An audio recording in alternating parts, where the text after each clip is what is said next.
for lunch. When supper time's a crunch. T-minus now, it's time for Planet Pizza. With lots of space for fun, there's room for everyone. Don't be an alien to Planet Pizza. Space for Planet Pizza. Planet Pizza. Premier Movement. Move better, perform better, live better. Premier Movement is personal training redefined. Using group classes that demand accountability, action, and results. Visit PremierMovementND.com to learn how you can change your life today. While you're there, you can also see how to sign up for your first workout for free. PremierMovementND.com. Throughout the areas we serve, First International Bank and Trust employees are actively involved in helping our customers and communities grow. This is Kevin Vigestead from First International Bank and Trust, member FDIC, equal housing lender. Whether it's coaching a Little League team, leading through involvement with nonprofit organizations, or a proud Beaver booster, know that all of us at First International Bank and Trust are committed to giving back to the places where we live and work. Or a proud Pro Style Production Live Events specializes in making your event fun with a professional touch, whether it's a wedding, reunion, or party. Pro Style Productions Event Management takes the stress out of your event so you can sit back and enjoy. Contact Ben Barr from Pro Style Production today to discuss your event or visit ProStyleProduction.com. Pro Style Production Live Events. Let the pros handle it.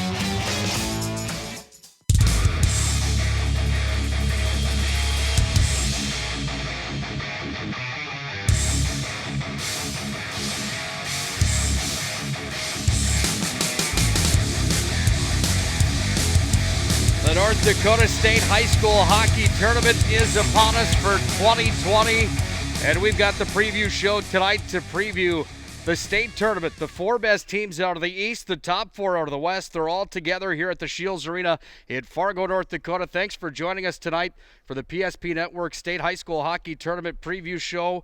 A star-studded cast joins me here tonight at Scheels Arena.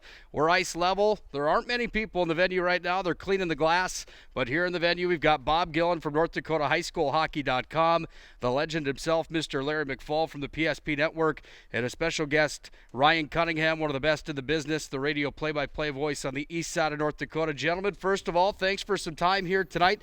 Tournament time, welcome to the show. Thanks for joining me here tonight. Thanks for having us. Yeah, thank you, Nick. This is pretty exciting to be able to do this the night before the action starts. Yep, should be a great evening of hockey talk and get ready for tomorrow. It's going to be a lot of fun. The top 8 teams in North Dakota have gotten together here at the State High School Hockey Tournament at the Scheels Arena. Let's start with you, Bob. You run NorthDakotaHighSchoolHockey.com. By the way, if you're a fan of the game at all, visit NorthDakotaHighSchoolHockey.com for the stats, the schedules, the results, you name it. NDHighSchoolHockey.com. That place is the real deal. Bob, in your mind, what's the biggest storyline of the year for North Dakota High School Hockey on the boys' side? I'm not going to steal your thunder because we did talk before the show, so I'm not going to take yours because I agree with the one you're going to bring up. But I think one that I look at is when we came here last year, Nick, it was Grand Forks Central's going to win the state tournament. Who's going to be in the championship to play them? Central comes in with 4 losses. I still think they're going to be a team that everyone's kind of looking at to pick, but they have 4 losses. So I think teams coming in now are saying, you know what, we have a chance. Last year, I don't think we had that. So that's kind of my storyline is that, you know, Central is still a good hockey team. I still think they're a favorite, but they're beatable. Ryan, for you, covering these teams out east, the parity in East Region hockey has been about the same as it has been in the West. Your thoughts overall? Is there a top storyline for you after the 2019-2020 regular season NEDC tournament comes to an end? You know, I think parity obviously jumps off the page, but if there's one that will last past the state tournament or a couple that combine in one, I would say it's a couple of new coaches that come in and get their teams here with chances to win it. Nate Metcalf at Fargo Davies and Mike Lemoyne at Grand Forks Red River. And it's not fair to call Mike a new coach But obviously, he comes in with 2 weeks before the regular season starts after Ryan LaDucer takes a job at UND. And you just wonder, with all the turbulence that Red River went through, I mean, that was, I believe, their 4th head coach in about a 10-month period. And here they are, East Region champions. He had 2 weeks to get his team ready. Nate Metcalf took over a Davies team that had coaching turmoil last year of its own, and he gets that team in as what I really thought Fargo Davies was going to win the East Region tournament. I really felt that going in. And, you know, they're a 4 seed, but obviously that's because Central got upset. But those 2 guys coming in and getting their teams here, and I think everybody would say they have chances to win a state championship. I mean, that's new coaching blood taking over for old coaching blood that was pretty respectable.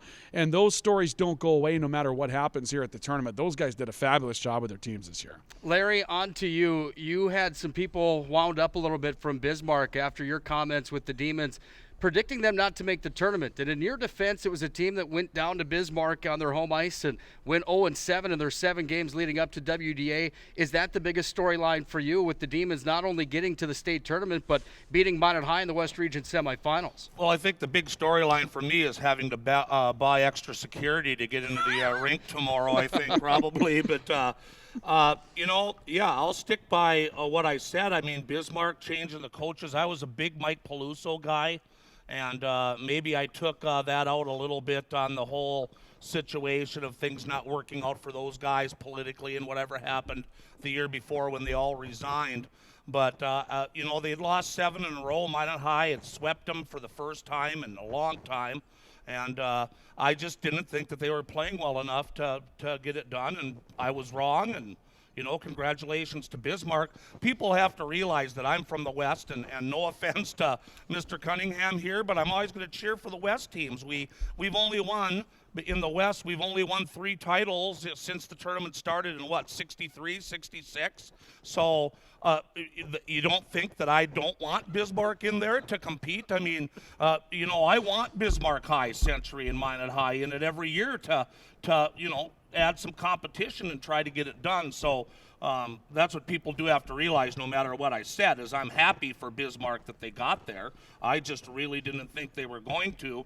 You mentioned a couple of new coaches. I have to mention Wes Carr.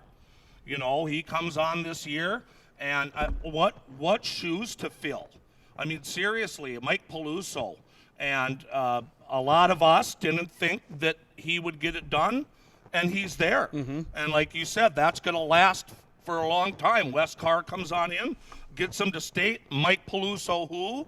And Larry McFall's an idiot. That's what everybody in Bismarck's thinking, and that's fine. Good luck. And I want to see Bismarck do well. But congrats to Wes Carr. I mean, it was a great effort getting them there. And let's talk about where they were. Okay, so 3 days after Christmas or 4 days after Christmas, I don't remember how many days it was specifically, they give up 12 goals to Grand Forks Central at the VFW Sports Center. I mean, that thing was running time after 30 seconds of the third period, and they allowed 5 more goals after that. They lose their last 7 games. I think a lot of people were looking and saying, what's gone on with that program at that point? And credit to Wes Carr for finding a way to dig these guys out of that hole and win 2 straight games in the West Region to get here, because he had to have been scratching his head after giving up 12. I mean, giving up 5 in running time to Central on his home ice. That's not a good situation to be in at the midway point of the year, and they found their way to a runner-up finish in the West. And I just got to quickly add, because it's special to me, because when I was head coach in Hazen Beulah, Wes was one of my players as a high school player. So to see him come full circle, and I know he was helping, you know, Coach Peluso and Mark Erickson when they were coaching, and he was helping the JV and all that, but for him to take over, and, you know, I mean, Larry had some valid points about it and some question marks, but for me, having him as a player in Hazen as a high school player, it's fun to see him now as a coach, and then to have success after a tough end of the season to finally get here and do what he did. So congrats to him, and it's special for me, you know, former player, now coach, and getting to watch him take his team here. Like Ryan said, you never know when something like this happens to a program. Is the new coach going to be able to pull them out and get them going, or are they going to struggle like people think they're going to? You never know which way it's going to go. If you can get the kids to buy in that super, lots of times you don't, and the program will struggle for a year or two. So these guys that jumped on in the East and West in the West, getting their teams there right away, hey, they didn't miss a beat, and they're ready to be competitive, and we'll see what happens. Well, when the regular season ended on the East region, it was Grand Forks Central that had the top spot, followed by Fargo South. It was Central by 4 points that had the top spot in the EDC.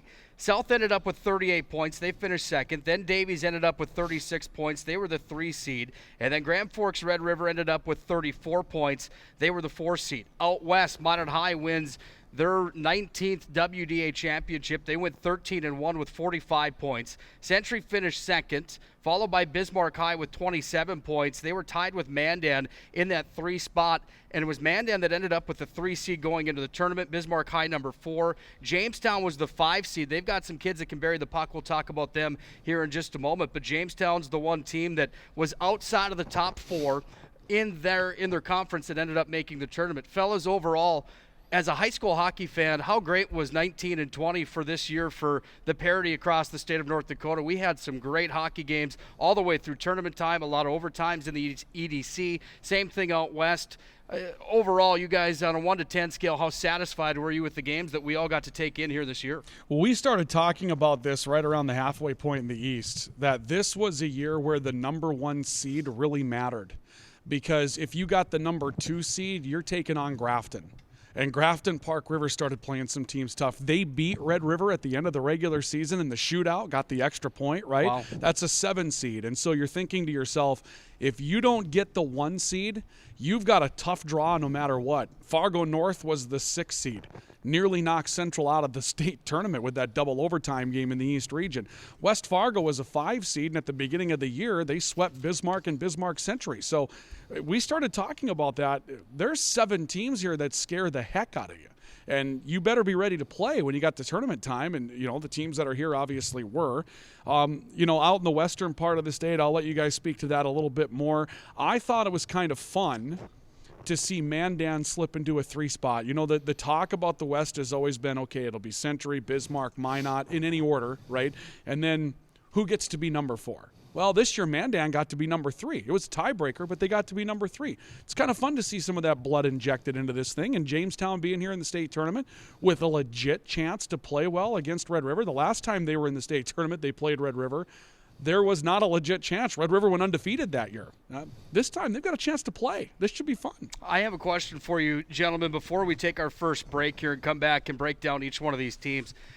In my mind, the West region is going to struggle tomorrow here on the quarterfinal day of the state high school hockey tournament. Does anyone at this round table right now think that anyone out of the West region has a legitimate shot at taking home a state championship here in 2020? Larry, I'll start with you.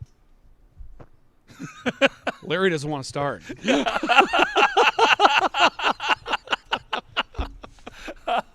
Oh, that's a very good question, Nick. I think Bismarck Century, Bismarck High, and Minot High, if they play well, and I mean they have to play well, because the West, granted, is always a little less caliber than the East teams, obviously. It seems to be that way, and it's that way because the West doesn't get to play the competition that the East has all the time, and that's a story for another day. But if they switch that up and give the West teams a little more games out this way, I think they'll get better and it'll be more competitive. But in all honesty, even though I think all 3 can play real well, I think Bismarck Century and Troy Olsen is the team that might maybe be able to get to the championship game and maybe do some damage. So I think Century right now, from what I saw, and people go, well, why not Minot? Well, Minot beat them both times in the regular season, but I'm a little worried. Prove to me that they can score again, which we know they can. The Minot's got some players that can do it if they do it. But Century, if I had to put money down on one of those, I would take Century. You've seen the East all year, Ryan. Your thoughts? Well, as far as your question, which was, can somebody from the West win a state championship? The teams in the top half of the bracket, which is where you go first, right? Century and Minot, the regular season winner, and then the tournament winner. They're the ones that have the toughest paths, just for the fact that you've got Trent Wimkin from Fargo Davies and Zach Sandy from South Shanley in your half of the bracket. And you're talking about perhaps the 2 best goaltenders in the state, certainly the 2 best out in the East, right? So if you're Century, you got to beat Wimkin. And if Minot doesn't score the win, you got to beat Sandy. And if you're Minot, you got to beat Sandy. And if Century doesn't score the win, you got to beat Wimpkin. Those are tough challenges in the first 2 games to get to a state championship game. So even though they would be the most likely, they have the toughest path to get through as far as scoring goals. Down on the other half of the bracket, Jamestown and Red River. I mean, if Jamestown beats Red River, can they win another game against a Bismarck or a Central? They better hope Bismarck upsets Central. That would be their path, right? And then Bismarck, they've just got to find a way to shake 12 goals off. If Bismarck beats Central, anything can happen. If Bismarck beats Central tomorrow night, they can go all the way.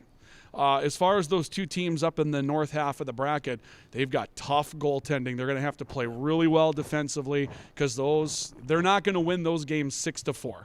Those games are going to be 2-1. That means they can only give up a goal or maybe 2 and hold on and win those games. Well, you talk about those goaltenders. We'll touch on them when we go through the teams here in a moment. And you're talking about a 95% save percentage from Sandy from Fargo South and a mid-90s again for the Davies kid. Bob, your thoughts on this? You get to cover these teams all across the state, east and west at NorthDakotaHighSchoolHockey.com. Does the West have a shot here this weekend? Well, I mean, everyone has a shot. And I think the things you got to look at, the 3 things I look at when I was driving over from Minot today were, looking at the games and then what we're going to talk about tonight. Goaltending always is the X factor. And I think there's some goalies out west, if they play to their capability and the team plays well in front of them, they can steal a game. And I bring up Gerhardt. Red River's, we're talking that their top scorer right now for Red River is 45th in the state scoring leaders. So they're a defensive team. They grit and grind to get their goals and then rely on their defense and their goaltending. But Jamestown's got a goalie that can steal a game, and they've got a top line that can score. They have 3 guys in the top 10 scoring. So I think that's what you need, is goaltending. You got to stay out of the penalty box. These East teams are deep. I think they're deeper than the West teams. I'm not saying the West can't compete, but overall, traditionally, year after year, the East has depth. The West doesn't. Player for player, those top lines, does West have some players? Yes, they do. But I think the depth's the problem, so stay out of the penalty box. And then it's the mental game.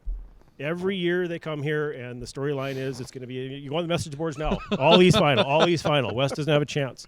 You hear Grand Forks, you hear South, and I think mentally it gets in their head we're playing the Big East teams. And they've got to get that out of their head. And the nice thing about the schedules now is they're getting more East teams on their schedules. Yes. And I think that helps now. They've got video. They've had an opportunity to play against them. They saw what works, what didn't work, and they didn't have that years ago. So I think that's the other thing is they got to get out of their head coming here. We're playing Red River. We're playing Central. You know what? You've already played them this year for the most part, or you've seen them. And if they can get those 3 things, yes, they have a shot. But here's the problem with that, Bob. I looked through the numbers today. This West field that's in the tournament, they went 4-13 combined against the East in the regular season. They went 1-9 combined against the East tournament field, those 4 teams that were here. Those numbers don't bode well for the West. But here is, if you're looking for an X factor, the one team that lost to a West team that's in the state tournament out of the East was the East Region champion. Red River got beat by Century at that Christmas crossover. It's the only team. So the West Region champion was the only one to score a win against the East field, and that's the East Region champion that they beat. So there's still a window there, but yeah, those numbers are ugly. 4-13 against the East across the season, 1-9 against the teams that are here. And that's tough numbers. And I think we're all in agreement right now. We have to go by the numbers, and we're not trying to discredit any team. And hopefully they'll prove us wrong. But the numbers say it probably will be an all East final. But as we talked about, there are windows that a West team could get in. Sure love this. It's the North Dakota High School Hockey Preview Show here on the PSP Network. When we come back, we're going to look at the brackets, not only for the boys, but for the girls as well. We'll break down each team from the East and the West. And don't forget, if you're buying or selling a home, let 701 Realty's Andrew and McKenna Goodmanson make your experience a positive one. Visit them online at 701realty.com. They bring you the preview show tonight for the North Dakota High School Hockey Tournament. When we come back, we'll dive into the brackets and the teams. Thanks for joining us tonight. It's tournament time for high school hockey. What's better than that? We'll talk about the teams and the brackets when we return.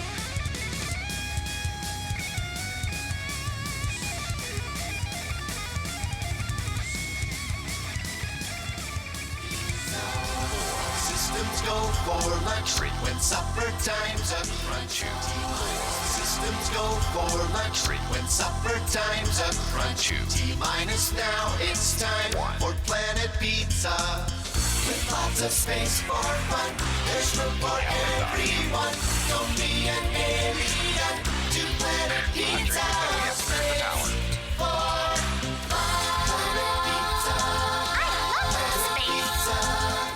Planet Pizza.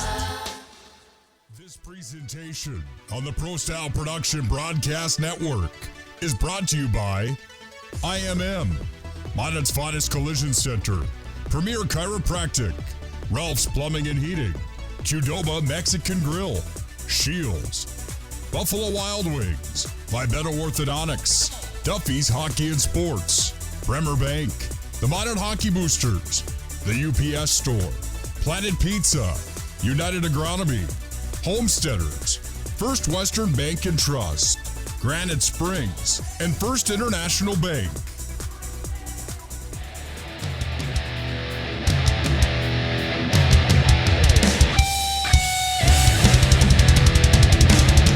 Eight teams make their way to Fargo for the North Dakota Boys High School Hockey Tournament. 8 teams make their way to the tournament for the girls tournament as well here in Fargo at the Scheels Arena. We are live for the PSP Network North Dakota State High School Hockey Tournament preview show. We're ice level here in this beautiful Scheels Arena, home to the Fargo Force of the United States Hockey League. Nick Hulberg alongside of Larry McFall, Bob Gillen, and Ryan Cunningham for this preview show here today. Gentlemen, let's turn our attention quickly now to the girls bracket and talk girls high school hockey, where we see in the girls bracket we'll have a game starting tomorrow at 11 a.m. That's going to be on the Farmers Union Arena ice surface right next door here to the Scheels Arena. Number 1 Fargo Davies against number 8 West Fargo United.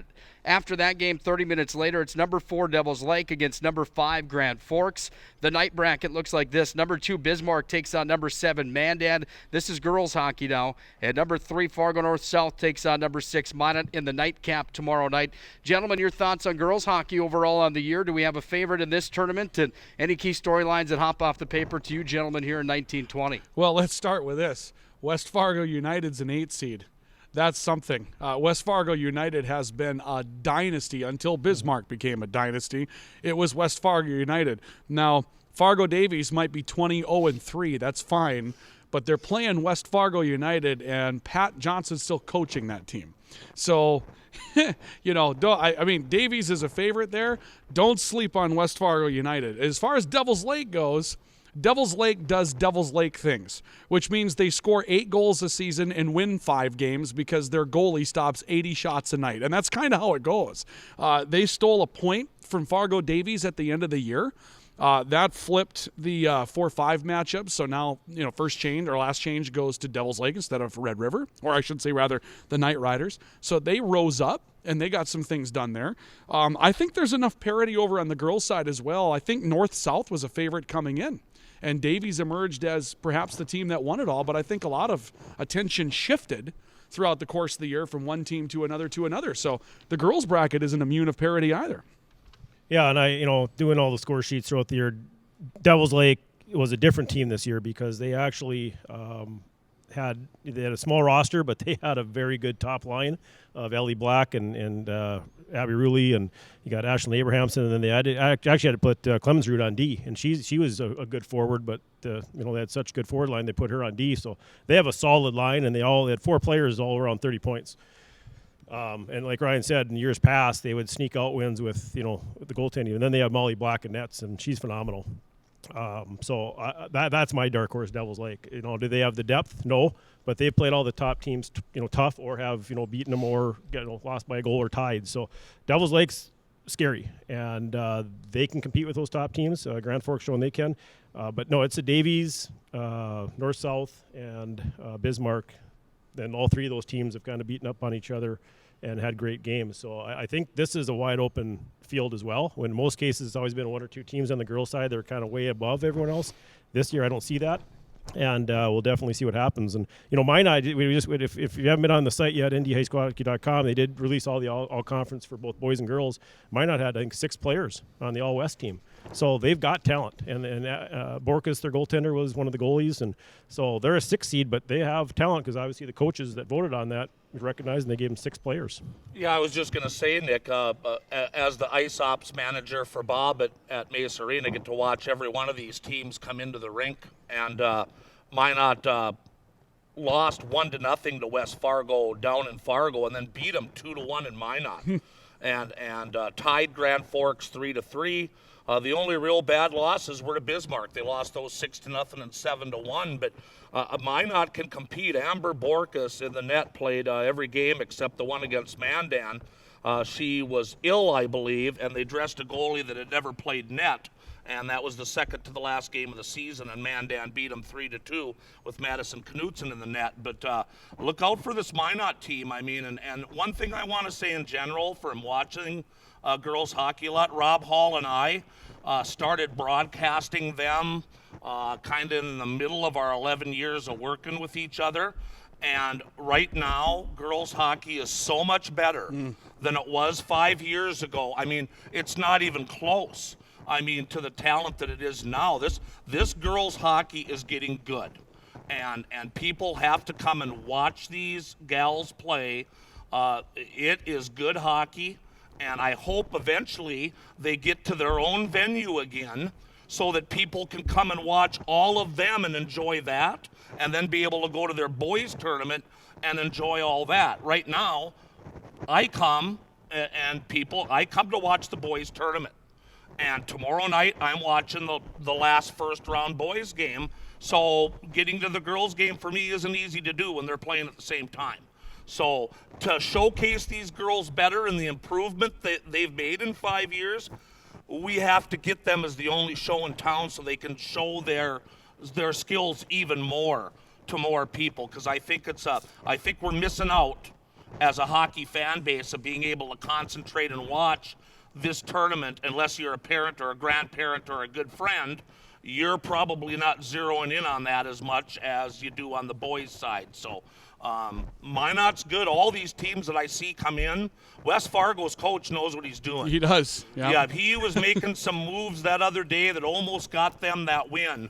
Minot won it late, but he knows what he's doing. He pulled the goalie earlier than Patrick Waugh would. I mean, it was unbelievable. So yeah, it's going to be exciting. We hope to get and see a little bit of it, but we'll take it in stride, and see what we can do. Another thing about the girls bracket, and this is for parents of kids that play on the girls side. There's this girl named Britta Curl. Perhaps you've heard of her, right? Yeah. Okay, so she's an Olympian. She's playing right now at Wisconsin, and she's playing at a high level. I think she just made the national team again. Yep. Okay, so she played at Bismarck. You don't need to go to Shattuck St. Mary's and waste a year and transfer to Warroad and get your career going that way. You can get a career going at the high school level in North Dakota. And we need more parents to understand that, because it seems like particularly in Grand Forks every year we export more talent someplace else and they all come back and end up at Warroad due to transfer rules. And Warroad had a pretty good girls hockey season over on the Minnesota side this year with talent that came from Grand Forks, and it happens all the time. And it's not no disrespect at all towards Warroad, because they need some place to land to continue playing when wherever they go, whether it's New York, which they've done, or Shattuck.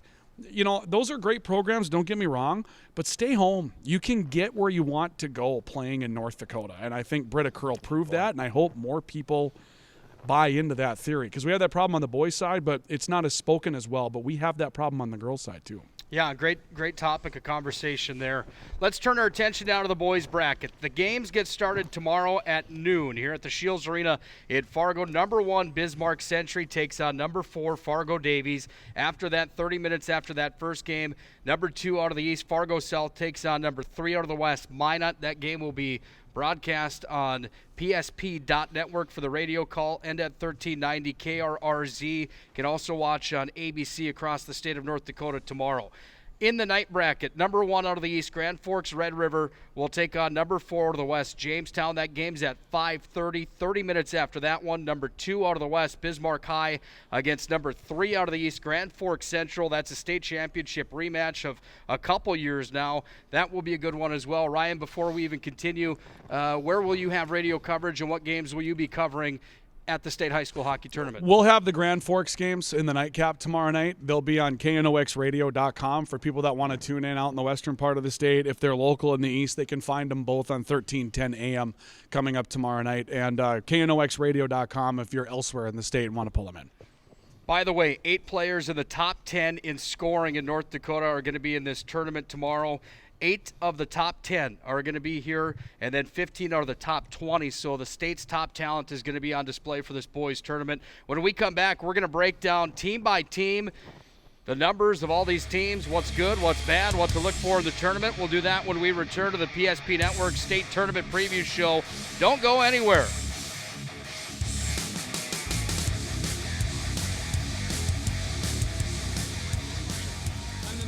Of the UPS store here in Minot. I've had many customers express being frustrated with the P.O. box they once had. They didn't realize they couldn't have packages delivered to their P.O. box. It's why they now have a personal mailbox here at the UPS store. We'll accept the packages for you, and you can pick them up when it's best for you. For a more efficient business, visit us at the UPS store. We're at 1940 South Broadway or online at theupsstore.com.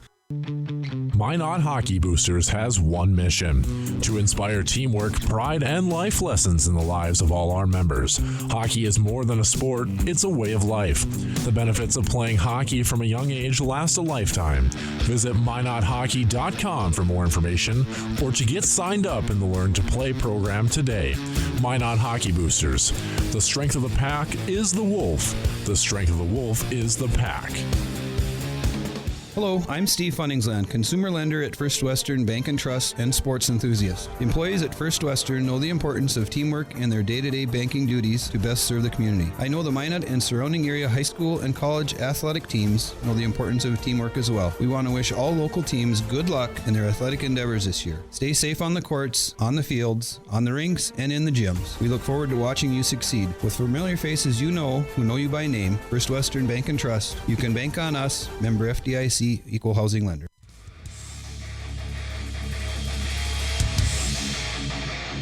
PSP Network State Hockey Tournament Preview Show.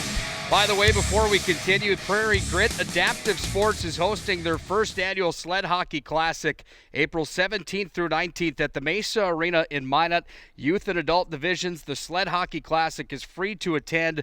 Don't miss the Prairie Grit Adaptive Sports Sled Hockey Classic coming up April 17th and 19th. 17th through 19th. I hope we can fill the Mesa Arena up for that great event coming up. It's time to talk about each team that made the tournament now, and a big thank you to the gentleman that sits with us here, Bob Gillen, who runs North Dakota High School Hockey.com. He's been there for over 20 years doing that. By the way, North Dakota High School Hockey.com is the official home for North Dakota High School Hockey. The standings, the results, stat leaders, everything high school hockey. Visit ndhighschoolhockey.com to stay up to date with what's going on in the state of hockey. Bob, we appreciate you doing that. It's fantastic stuff, and these stats are courtesy of your website, ndhighschoolhockey.com. Let's start now with talking about the teams out of the East region. We'll start with the number 1 seed out east. Ryan, what can you tell us about the Grand Forks Red River Rough Riders that we don't know off of paper? What do you expect out of them here in the tournament, the good, the bad, the ugly, and what do you expect out of the Riders here in Fargo? Well, first of all, these are not your daddy's Grand Forks Red River Rough Riders. They play a very different style. I think we've been used to a Red River team that has some players that can dangle, pull around defenders, toe drag, do all those cute things that make it look like a really, really fun game to play. These guys are gritty. They're falling on the ice. They're blocking shots. They beat Fargo Davies at home 2-0 with 16 shots. They've done that type of thing, and Mike Lemoyne has turned this into a completely different team. And not that when Bill Chase was coaching them, they weren't a great team, but they played a different style. And maybe it's because they've had some guys that have left for the juniors in the past. They've had to put together some things on the fly. They had to rearrange their team. Jake Grandstrand was a defender that started the season, and in a game down here against South Shanley, he came on as the extra attacker and scored a goal that forced overtime. And since then, he's been a forward, and they made that change when they went to Bismarck. They decided to experiment with that lineup in their first game out against Bismarck High. And there were some folks that said, okay, let's see how this goes. You move a D to forward. How's this going to work? Well, they came out and won that matchup. They played very well the next day, and Jake Grandstrand's been a forward ever since then. Mason Thingvold's this big, tall. I mean, when he's on skates, he looks like he's close to 7 feet tall. He plays a lot more physical. The real I think momentum booster right now for Red River. In that double overtime game with Central, Nick Antonenko made a couple of saves in the first overtime that he had absolutely no business making. They split time throughout the regular season, and Nick Antonenko won the job at the end, and they're really getting some quality goaltending right now. So that's something that's added to that level. They've had good goaltending, but now that they seem to kind of know who their guy is, that's solidified a spot that maybe wasn't as solid before. So they come in with some upward momentum. On to the second seed in the East region, and goaltending's no question here. Zach Sandy's probably the best in the state with a 95% save percentage, a 1.17 goals against average. He's got 18-5 here in his junior year. This is a kid that is an all East region player. He's got an older brother by about 10 months. That's Drew Sandy, one of the best in all of North Dakota with 58 points on the year. That's to the tune of 22 goals, 36 assists. After him, it's Alex Semp with 54 points. Touch on the Sandys from Fargo South. Are these kids as good as their numbers say they are? They are, and Drew Sandy, who's the forward in that group, has terrific talent to play with on that first line with Zach Bourne, and then, of course, Alex Semp, who is the Jamestown product that ends up in Fargo for his freshman year. He's a fantastic player. Yes, they are as good as advertised. At one point in that game in the EDC championship, Red River was out shooting South 31-11 in the third period, and they won the game 2-0. I mean, that's the type of thing that I think they may have added an empty netter. Was that 3-0 at the end? Or okay, so it was essentially a 2-0 game. But, you know, here's the thing about Fargo South Shanley that makes you ask some questions about them. In the games that they played with Red River this year, they played very defensive. They played breakout hockey. They struggled with Red River's forecheck. If you put a body on them, they tend to struggle with that a little bit. Here's where they've gone up, though. Seb Sasada is a guy that we don't talk about, that nobody talks about, and we should. If you talk to Dean French, he'll tell you that he's the guy that's had the breakout season for South Shanley, a defender that found his way into a lot of points throughout the course of the year. He's a scary player. He's scary good. But they front load. You know, we talked about Red River not having a scorer in the top 40. Well, South Shanley only has 7 men on their roster in double figures in scoring. They don't score a lot of goals. And so they're not only is Zach Sandy as good as advertised, but if he's not, they're going to struggle to win a game because they don't have a lot on the front end to go out and outscore somebody with 5 or 6 goals in a game. Let's talk about a team that does score some goals, and that's the Grand Forks Central Knights, the number 3 seed from the East. 133 times they've found the net on the year, and they've got plenty of guys with multiple points. They've gone 6-0 going into tournament time. They had that loss at the tournament. What can you tell us about the defending state champion Grand Forks Central Knights? They're pretty good. I can tell you that much, right? Braden Panzer has had an unbelievable season for Grand Forks Central. Coming into the year, Will Lawson Body was the guy that we really expected to be perhaps the best player in the state, the best player in the East region, certainly the leader for Central, and he won the Senior Athlete of the Year award, which he should have. Braden Panzer has become a playmaker. He really has become a playmaker for that team. He's a younger guy. They did not start the year with Lawson Body playing with Panzer and Spicer. They had Will Howard and Tyler Zaradka on Will Lawson Body's line to start the year. And in the game down here against Fargo Davies, they go down 4-2, 30 seconds into the third period. And they changed everything up. And that line started to play together. Lawson Body, Panzer, and Spicer. Scored 2 goals in the last 5 minutes, forced overtime, won the game in overtime, and that's a 3-point shift in a league they won by 4. So, I mean, that was a huge game and a huge turnaround, and that really set the tone for what they are. When they played at their best out in Bismarck, Bob was there and saw them play. Bismarck did the thing that they always do to Grand Forks Central, which is beat them up. And we've seen that in multiple state tournaments in the past down here. Bismarck believes that they can get into Grand Forks Central's head by hitting them, by being physical. And they tried it, and Blaze Miller decided to hit back. And when Blaze Miller started hitting back and he made a couple of cleanouts on kids in the neutral zone, all of a sudden it was 12-1 by the time the game was over. But that was their best. You know, I don't know that they've taken a step since then. That second line with Joey Kennelly, Tyler Zaradka, and Will Howard, they've got more in them, and I've been waiting for them to kind of break out and score. And if they do it in the state tournament, they're going to be really, really tough to beat.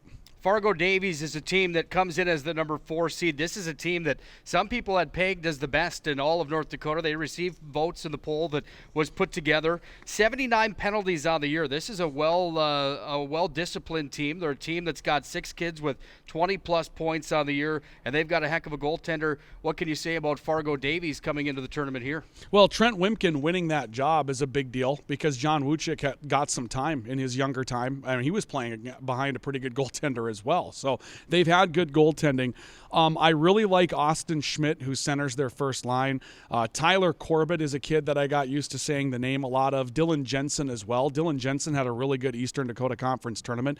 They lost a man towards the end of the year to injury that kind of hurt. That's Baron Stibbe.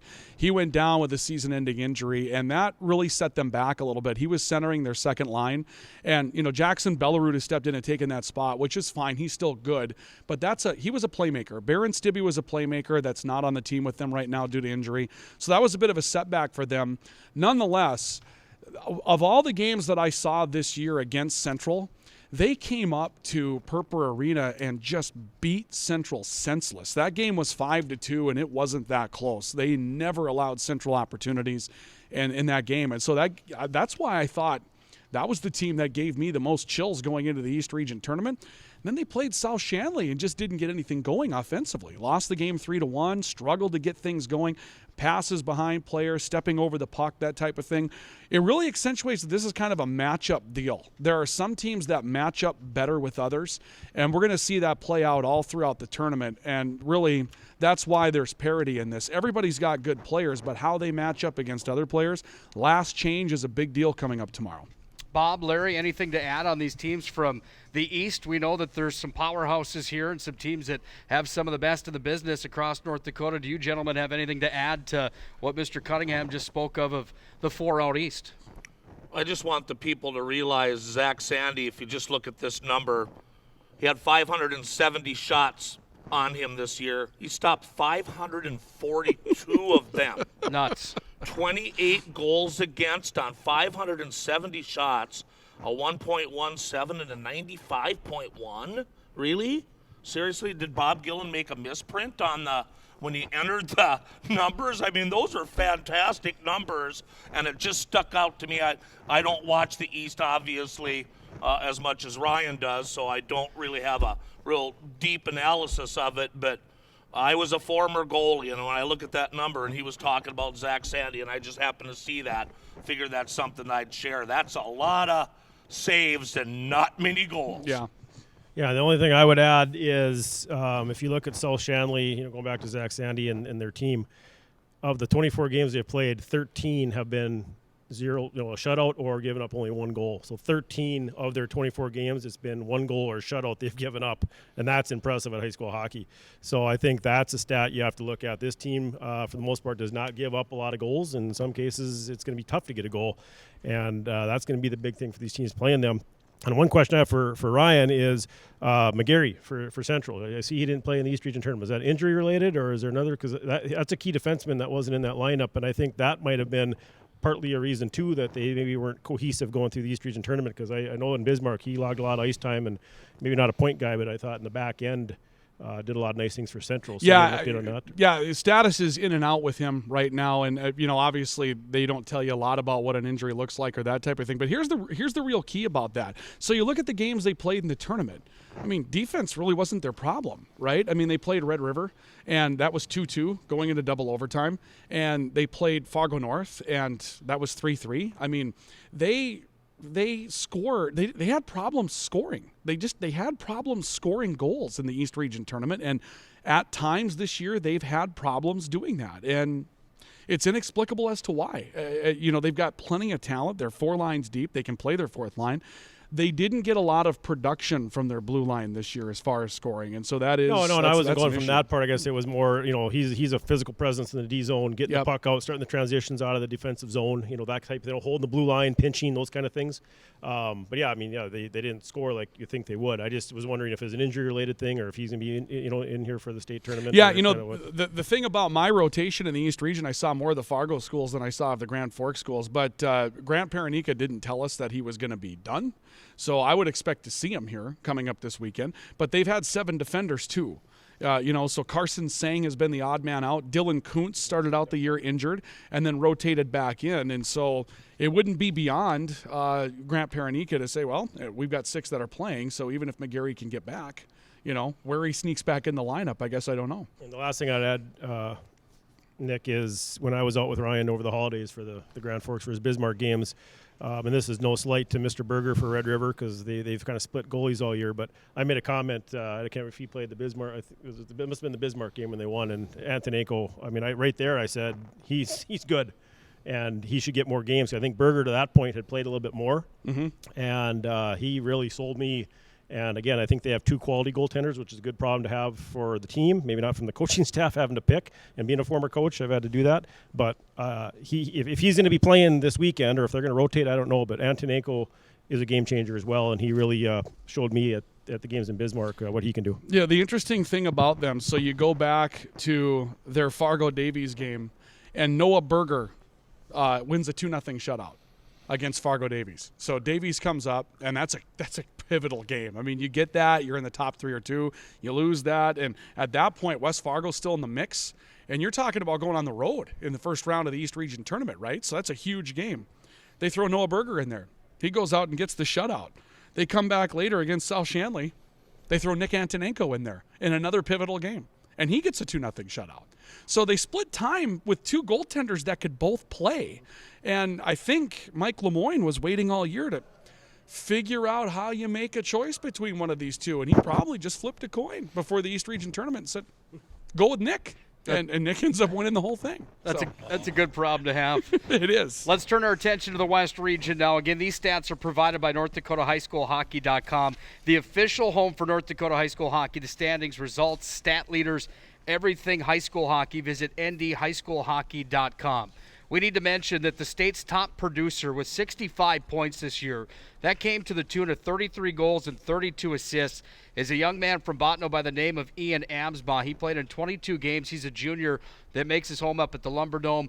He was sensational. He was good in the West Region Tournament. He does not get in. When you look at the top producer out of the West Region that we're going to talk about now falls all the way down to number 5, and that's Nolan Nienow from Jamestown, who had 49 points. We'll talk about the Blue Jays in a second, but first let's start with the West Region champions out of the tournament. Second place finish in the regular season. It's the Bismarck Century Patriots, coached by Troy Olson here in his 15th year. They have a player by the name of Colton Schulte who had a 6-point WDA tournament. Bismarck Century's got a goaltending problem as well, and that's that they've got 2 kids in Jubel and Stavon that are both very well deserving of that top spot for Bismarck Century. Larry, Bob, Ryan, your thoughts on the Bismarck Century Patriots? They have plenty to offer, including Connor Hansen, who is the WDA Senior Athlete of the Year, the defenseman that's been there for 3 years and done a fantastic job. To me, Bismarck Century's back end is the real storyline here. I think one thing that really works for Bismarck Century, and I realize the players play the game, but when you have experience like Troy Olson and all the years he's been there, and I think on that last radio show I called him a genius, so I think I got a pat on the back for that comment, and then it went all to heck after that. But balance. Troy Olson is an exceptional coach, and when people say, well, they've never been there or they're not at state very often, it helps to be there. And as a coaching staff, when you're at state every year and you get everything down on how to watch the players, what time to go and eat, all that stuff that's just critical behind the scenes, the organization of what to do when you're not on the ice, I think is an important thing for all these players that are down here that aren't sleeping in their own beds like South and Davies and West Fargo are going to be doing. So out of the teams that have to travel, I just think that Troy Olson has such a great advantage with knowing how to go about the behind-the-scenes stuff, and he's always got a good hockey team. Century is just always, in fact, I was very, very surprised that Minot swept them this year. I never expected that. I was expecting probably a split between those 2 teams, and for Minot to sweep them was a very good effort for Minot, because Century is always good. And they've got some guys that can score as well. So I think they've got a pretty good chance. They're my West favorite in this tournament. Yeah, they hit their stride at the end of the year. They've won 5 in a row entering the tournament here tomorrow. Let's talk about the number 2 team out west now, the Bismarck High Demons. This is a team that only had 6 wins in the regular season, and they have hit their stride here at the end. Bob, you want to touch on your thoughts on Joey Heinert for a moment? This kid only played in 19 games for Bismarck High. 39 points for him in the season. He's a kid that ended up with a 5-point WDA tournament, and in my mind, I thought was probably going to be in that conversation for the Senior Athlete of the Year. After losing Caleb Petrie and Dane Sardelli last year, Joey Heinert was the lone guy in my mind for the Demons that they really counted on, and he got 19 more points than anyone else in their lineup. 20 points for Farnsworth was next in line. Touch on Joey Heinert and what he has to do in this tournament if they want to make their way into the semifinals again for Bismarck High. Well, it was interesting because one of the few years I didn't go to either region tournament just because I had to man the ship back at the rink. We had a college game, but so I had Ryan's game on the TV screen, and I had the 1270 station out of Bismarck listening, and so my ears were going. But I don't think Joey Heinert left the ice, especially as the tournament wore on throughout the weekend. I know he missed some games for some injury and stuff, but he's their heart and soul. And that's what they were saying on the broadcast, too, is they go as far as he goes. And that's my only concern about Bismarck High right now is he logs so much ice time with Farnsworth and then the sophomore Aker. I know when we were in Bismarck for the Grand Forks games over Christmas, those 3 are on a line together. I don't know if Coach Carr still has those 3 together, but they were a good top line, but then it really kind of dropped off afterward. But yeah, if you can have 15 Joey Heinerts, you're going to win a lot of games, and that's no discredit to anyone else on that team. But I really was impressed with Farnsworth, and I was impressed with Aker, and those 3 together. And again, if they're together, that line can make some noise here. But are they going to get worn out? Because they can't go out every other shift against some of these teams in this tournament. But I like that kid, and I think he's got a future if some teams take a chance on him at the next level. There's only 2 guys for Bismarck High with 20-plus points. That's Farnsworth and Heinert. They do have a good goaltender. He's been proven. That's Quinn Ackerman. He sits on an 87% save percentage and a .394 goals against average here this year, and those are numbers he's going to want to improve on here at the tournament if they want a shot, especially against Central tomorrow night. Now let's talk about Minot High School, the West Region regular season champions. Jaden Luck led the way for the Magi. The sophomore had 31 points. They've got him as an All-West Region selection. They've also got Trey Sortland as an All-West Region selection, a player that did such a great job in goal for Minot High this year. And then Riley Oprud, who's currently 4th in scoring for the Magi. He was an All-West Region selection. Larry, touch on the Minot High Magicians just a little bit. They do have some depth in scoring. They've got a goaltender that can get the job done. Where do you think the weakness lies with Minot High here in this tournament? Well, I don't think they really have a real glaring weakness. It just, to me, still the penalty box sometimes gets the best of them. I know that you were always comparing throughout the year in our games of talking how less penalties Minot had compared to their opponent. But the time that they happen in the game, even though they might not have as many penalties as everybody else, it just seems like the critical parts of the game, boom, here go the Magicians to the box. So I think they just have to make sure that doesn't happen. They've got a lot of guys that can score. Boy Morelli turned into a hero during the West Region tournament. Yes, he did. And you and I all year long have been saying, wait till Fillion gets going. Wait till Fillion gets going. And he's just got residential numbers right now this year. Peyton Fillion, 7 goals, 9 assists, 16 points. I honestly expected a lot more from him because he's such a skilled player. And maybe he steps on this ice tomorrow and the light goes on and we're watching the Fillion show. You know, we don't know. But good goaltending in Trey Sortland. They went with him. They rode that horse all year long. And Sortland, I think, proved his worth. He makes some big saves for that hockey team. And Luck, phenomenal. The hustle that he puts in, the way he plays the game. Murphy has woke up a little bit. Plemmel popped in, I think, 2 hat tricks in the last 2 weeks of the season, I think, or at least 1 hattie, I guess. So they've got guys that can score. Their defense is pretty solid, I think. Thongfett back there, Big Ben Bone breaks, a big body in front of the net to, try to make something happen in front of his own goaltender protecting Sortland. So I think Minot, they just have to stay out of that penalty box, especially against the team they're playing now in South. And we all know how tough it's going to be for them to score on Sandy more than once or twice, you hope for. So it's got to be an outstanding game by Sortland, and it's got to be a couple players have to pick it up a little more, and they got to stay out of the box. The other key is youth, right? So they're a young hockey team, and when you start looking through what they did this year, the only way you explain some of the inconsistencies is the youth, right? I mean, dropping that game to Jamestown when Jamestown had like 14 healthy skaters or something like that. I mean, that's an interesting one. At home. Right, giving up 10 goals to Grand Forks Central when they came over to Central. Now, in all fairness to Minot, Central had just been pasted by Fargo Davies earlier that week, probably a little ornery when they went on the ice at that point. But, at some point tomorrow, Minot's going to be in a big spot against Fargo South Shanley. There's going to be a moment in that game where if you're going to win it, it's in this moment, right? Whether you step up in a play or you make a scoring play or you get back and play fundamentally sound against a breakout from an Alex Senf and a Drew Sandy. And how they handle that moment's going to determine a lot of their success. Are they young? Do they get caught up in the lights and everything that's going on in the state tournament and break down? Or do they handle that? I mean, that really is kind of, I'm sure Coach Bennett's drilling that into his head right now. You have to stay assignment sharp. You got to be where you need to be, because I'm sure he knows that moment's coming too. And, how is it going to affect the play when it happens? That's really what it comes down to, I think, for them tomorrow. 4 seniors on that team for Minot High, and it's a team that struggled big time on the power play at the WDA tournament. I think that big moment comes on special teams like you talk about tomorrow.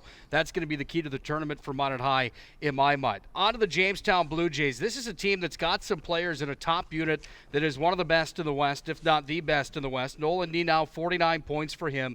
43 for Jace Thompson. Hunter Nelson, the sophomore, had 41. Tommy Falk, 29 on the year. Corey Nelson had 21. They've got the Senior Athlete of the Year goaltender in the conversation. He didn't win it, but he should have been there in my mind because he's been good for the last 2 years in Riley Gerhardt with a 90% save percentage. The best numbers in the West region, 90% save percentage, a .378 goals against average. Bob, your mind goes where when I talk about the Jamestown Blue Jays making it back to the state high school hockey tournament? Well, I mean, you kind of mentioned the two things I would say is, first of all, right, we said it before earlier in the show, Riley Gerhardt, senior goalie, you're looking at his 3.78 goals against average. When you guys talked last week, Larry being a former goalie said, don't always look at that as your main number because there's 5 other players in front of you. Save percentage. And for a guy that's saw 880 shots in 22.5 games insane. to have a 90% save percentage, that's the number you want to look at. He had 795 saves. So Jamestown has those top 3 players. They all had 40 points or more. So they have that scoring nucleus, but they also then dropped way off, and Riley had to bail them out. And he if he gets hot, watch out. That's all I'm going to say. And Red River again, maybe tomorrow's their day. They break out for 7 or 8. Who knows? But traditionally, right now, this Red River team is not a high-scoring team. If Garrett plays like he's capable of, if they come in here and think they're going to walk by Jamestown and Gerhardt's on his game, it might be upset alert time for that game. But I just want to make a comment. Nolan Nenau is a freshman. He's a freshman, and he's got, in 22 games, 26 goals, 23 assists for 49 points. 4 penalties. I mean, 4 penalties all year as a freshman. 4 penalties. So I'm looking forward to. I was not able to watch the game in Minot, but I want to watch him. That's phenomenal numbers for a freshman to come in and put those kind of numbers up as a freshman. Now someone tell him stay in Jamestown, right? Someone tell him stay in Jamestown. Don't fly. Don't make that step to the kid's a freshman, and I really think that when you leave as a freshman, you can make some mistakes. And obviously he's got the kind of numbers, and he's also going to be on that team where, they're usually battling for a 4 or a 3 to try to get in, and the temptation will be to go, right? And stick around because your high school team could use you. That's really important. The only other thing I want to know is how many of these kids are Valley City kids? As a former Highliner, that's not just the Jamestown Blue Jays. Valley City's in on that co-op too. I see a Thompson here. I see, Phoebiger. Those are names from Valley City. So what's going on? Why is this not Jamestown / Never mind. I know. I know why. I get it. Just thought I'd work it in there for a little good-humored fun. Well, nice job. NorthDakotaHighSchoolHockey.com brought you all those stats. NorthDakotaHighSchoolHockey.com is the home for North Dakota High School Hockey. Visit them online. When we come back, we're going to talk about the matchups in the opening round. Then we'll have our predictions. The North Dakota High School Hockey Tournament Preview Show here on the PSP Network, presented by 701 Realty and Planet Pizza. When we come back, we'll talk about day one matchups. We'll have our predictions, and then we'll shut the lights off at the Scheels Arena and get ready to rumble tomorrow morning.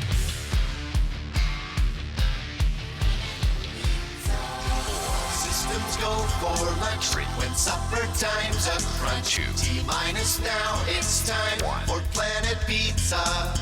With lots of space for fun, there's room for everyone. Don't be an alien to Planet Pizza. Space for fun.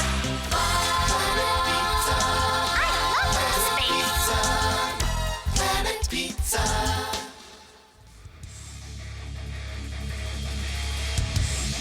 If you're buying or selling a home, let 701 Realty's Andrew McKenna Goodmanson make your experience a positive one. Visit them online at 701realty.com. And don't forget that Planet Pizza is not only good with pizza, they got the best chicken wings in town as well. Planet Pizza, the area's ultimate party location. Planet Pizza serving the Magic City proudly for over 20 years. Huge thanks to both of those sponsors that bring you the state tournament preview show on the PSP Network here tonight. Tomorrow at noon, things will get underway for the state high school hockey tournament that returns to the Scheels Arena, home to the Fargo Force of the USHL. Fantastic venue for North Dakota high school hockey. This place is going to be loud tomorrow, and we've got some good matchups on day number one. Let's start with number 1 out of the West, Bismarck Century, against number 4 out of the East, Fargo Davies. Gentlemen, let's go around the table. What do you like about this matchup? What are the highs and lows for each team, and what do you predict tomorrow afternoon? Bob, if you don't mind, we'll start with you. Okay, real quickly, I think this will be probably the game of the day in my mind, looking at the brackets. I think Century has got to come out and score first and play their style. They had a great WA tournament. And I love Connor Hansen on the point. So if they can get a quick goal or two and kind of take the crowd out of it and get their momentum going, I think that's their key. And for Davies, the last time they played them, they won 5-1. I think there was an empty net goal in there too, but they outshot them almost like 40-14. I mean, it was pretty lopsided. Score might have been closer to what the shots were, but for Davies, it's just jump on them, get the home. Hopefully, there's a good hometown crowd for them, and that's going to have to be their key, I think, going into this game. If you had to make a pick tomorrow, who do you have coming out of this? Is this a coin toss for you tomorrow? Again, I kind of work with all the teams, so I really, I'm from Minot, but I'm an independent contractor for all the teams, so I'm just going to listen to that. So, oh my. So I'm gonna, I like how Century's playing. But Bob, I got a number behind my back. Is it odd or even? Yeah. Coach Olson, put it on the bulletin board. I'm going Davies, but I have a strong feeling you can pull this one out too. I really don't know. Flip a coin, but I'll go Davies. If I have to pick, I'll go Davies. I'd like to congratulate you on running for Senate this year also as well. It's very political, Bob. I like it. I've watched every debate so far, and I'm not a Democrat or Republican. I love elections and debates, and I've watched every Democratic debate just because I love watching them argue, and I'm learning some tips, obviously, because I really teetered on that one, didn't I? They're not really doing a lot of deferring lately, in case you haven't been watching the debates. It's been a little bit more one-sided than that there, Bob. But that's okay. That's okay. I like it. Ryan, who do you have tomorrow in this Davies and Century matchup, and why? I'll tell you what. Davies went out and scored 9 goals against West Fargo in the state qualifier. They're playing at a high level. I really think Davies will upset Bismarck Century. And again, no disrespect to Century at all, but Trent Wimkin has turned into a great goaltender. He's going to give his team a chance to win any game that they're in. And right now, I just think that they have more firepower on their front end than Bismarck Century will have. Colton Schulte does a lot of scoring for them, but their second best scorer is a blue line player. And in order to have that effectiveness in the game, you have to be able to get in the offensive zone. And it's going to be a struggle for them against a 3-line deep Fargo Davies team that really has a good forecheck.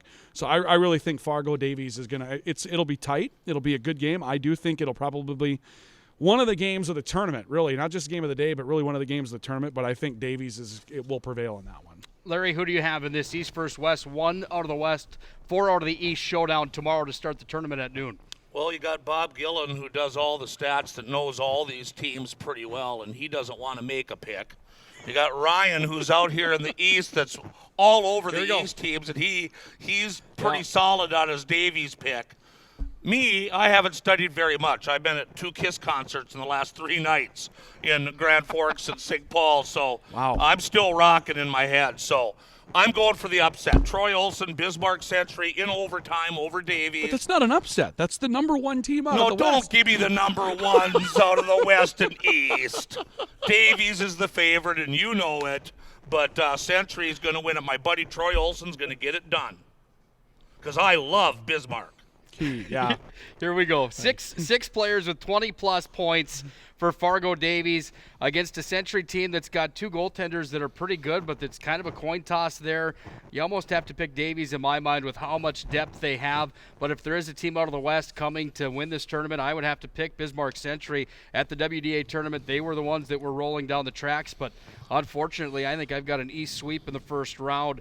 I see Davies and Century having a dogfight tomorrow here at noon at the Scheels Arena to start the tournament. The next game is Fargo South, number 2 out of the East against number 3 Minot out of the West. Bob, we'll start with you again. This is a matchup that's going to see some of the state's top producers and some of the state's best up-and-comers in a young Minot team. What do you expect tomorrow? What do you like in this matchup? It's hard not to look past what I just talked about earlier. 13 games out of 24 giving up 0 or 1 goals. I mean, that's just hard for me to look past. And Minot's kind of coming in off maybe not their best performance of the year in the West Region tournament. I'm sure the coaches are saying we can play better, and I know they can play better. I've seen them. But Zach Sandy, I mean, you have a 95% save percentage, and then you've got that power on that first line. I just don't see, next year's Minot team, if they all stay together and they're playing this Fargo South Shanley team, might have a little different outlook. But right now I have to go when you're giving up 0 or 1 goals over 75% of your games. That's a glaring stat I just can't overlook. So I have to go with the Bruins. Ryan, for you, does Fargo South get the win tomorrow, and is Fargo South the favorite for you in this tournament? I think Fargo South gets the win tomorrow. I don't know if they're the favorite in the tournament. I think that if they match up with Fargo Davies a third time, that game turns around. I mean, and the only reason why I say that is because I feel like at some point Fargo Davies is going to figure South Shanley out. Red River has kind of shown us a blueprint against Fargo South Shanley. Good defensive, clog it up hockey. Don't let their first line break out. You'll get enough chances to beat Zach Sandy in the end. You have to have good goaltending yourself, which Davies does with Wimkin. And the other part of it, too, is in the East Region Championship game, it's still not lost on me, the shot differential in that game. I mean, Red River has not been the team to come out there and just beat you up for 200 feet, and they did that for a huge majority of that game against South Shanley. So I think South Shanley gets the win over Minot. I see a path for Minot to win that game. If Minot comes out and plays a physical game in the first 5 minutes, that game's, I would call that a toss-up. I think that's more of a toss-up. It's not lost on me that Minot won the West Region. So if I had to pick one, I'd pick South Shanley. I won't be surprised if that game's tight. Larry, on to you. Fargo South, Minot tomorrow. I'm glad he added Shanley to the end of Fargo South, or I was going to be on him because he wanted to make sure we added Valley City to I hear about it. I hear about it all the time. Yeah. You know what? You think that one's bad? Try calling them Grafton instead of Grafton Park River. They'll run you out of Walsh County. That's not a lie. See, it was a lot easier when I played because Grafton had their own team, Park River had their own team, Shanley had their own team. Now they're combining, and if you forget it, you're in trouble. But Minot High, I think, as a Minot High fan and coming as an original team member in 74 on the very first team and been here for every year, they added a lot of enjoyment this year. It was fun to watch the Minot High team. So no matter what happens here, I think they had an outstanding season to finally win that regular season with only 1 loss in the West. I think was phenomenal. I think Grubb and Bennett have done a great job with these kids. And as these other 2 gentlemen at the table said, they're young. And I think this is going to be a huge learning experience for them. I think they can play South close also if they get physical. If they don't and they let South skate, and skate around them, they're going to be in trouble, and because you're not going to score much on their goalie. So you have to make sure that you hold them to 1 or 2 goals if you're Minot High, and I don't think that's going to happen tomorrow, but I agree with Bob and Ryan that I think next year, if everybody sticks together, that Minot High team is going to be pretty salty. But they've provided some great memories this year, but I don't think that obviously that's not enough to beat South Shanley in this game, so I have to go with the Bruins. I'm going to say this. I think that after Minot High came here last year and got shellacked by Davies, and I mean shellacked in that first period, the bright lights were on. Minot came out and they looked like they were lost. Their first 5 minutes of that game tomorrow, along with the hitting and the physicality, I think this could be a good matchup for the Magicians. This might be the one upset of the tournament with number 3 Minot, number 2 Fargo South. I still think that Fargo South, with the guns that they have up front and the goaltender that they have, is going to win this hockey game.